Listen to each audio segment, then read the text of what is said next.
Narito tayo ngayon sa Dr. Ernesto T. Nictal Sports Center para sa huling araw ng Joint Commencement Exercises 2024 na dinaluhan ng 6 mga satellite campus ng GovSU para sa kanilang pagtatapos sa kolehiyo. Di mapasidlan ang saya ng mahigit 800 estudyante na nagmarcha nitong umaga ng ika-16 ng Agosto mula sa mga campus ng Apalit, Candaba at Santo Tomas.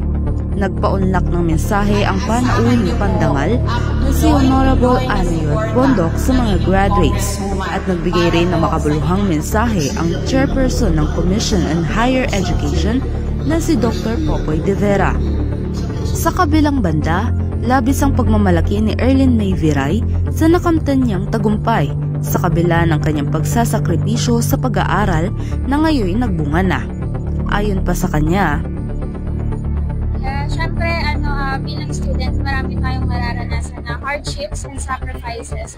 Siyempre, yung mga first level pa natin sa first year, medyo naninibago pa tayo, di ba? Nag-adjust pa tayo, nandiyan pa yung enjoyment, and yung curiosity. Pero upon pag-enter ka ng per level, per year, mas doon mo nararamdaman yung hirap and yung talagang sacrifice na ibubuhos mo para makapag-graduate ka, para matapos mo yung mga achievements mo at yung goals mo, lalong-lalo na yung mga pangarap mo, diba?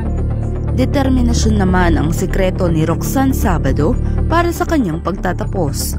Bukod sa pagiging ina, isinasabay din niya ang responsibilidad niya bilang estudyante na ngayon ay graduate na. Sakripisyo, siguro para sa akin, no, kasi bilang isang nanay, kailangan kong i-manage yung time ko para mabigyan ko rin ng oras yung mga anak ko at yung study ko rin. So para sa akin siguro, hindi ko rin masabi na na parang sakripisyo, kasi kung may determinasyon ka, talagang maabot mo kung ano yung gusto mo kahit mahirap. Hindi rin maitago ang saya at kilabot na naramdaman ni Ensenando Vives, isang magulang mula sa Apalit, na aniya. Siyempre ang nararamdaman ng isang magulang, yung mga pinapangarap niya para sa mga anak niya, natupad na. Lalo-lalo na wala naman kaming mga magulang, wala naman kaming hangad sa mga anak namin kundi magkaroon ng magandang kinabukasan sa pamamagitan nila sa pagtatapos ng kolehiyo para hindi naman sila mahirapan maghanap ng trabaho. Alas 2 naman mamayang hapon sasama sa naturang seremonya ang huling batch ng graduates ng GovSU mula sa Lubao, Mexico at Porac Campus, mula sa Public Relations and Industry Linkages Office at Media Affairs ng GovSU.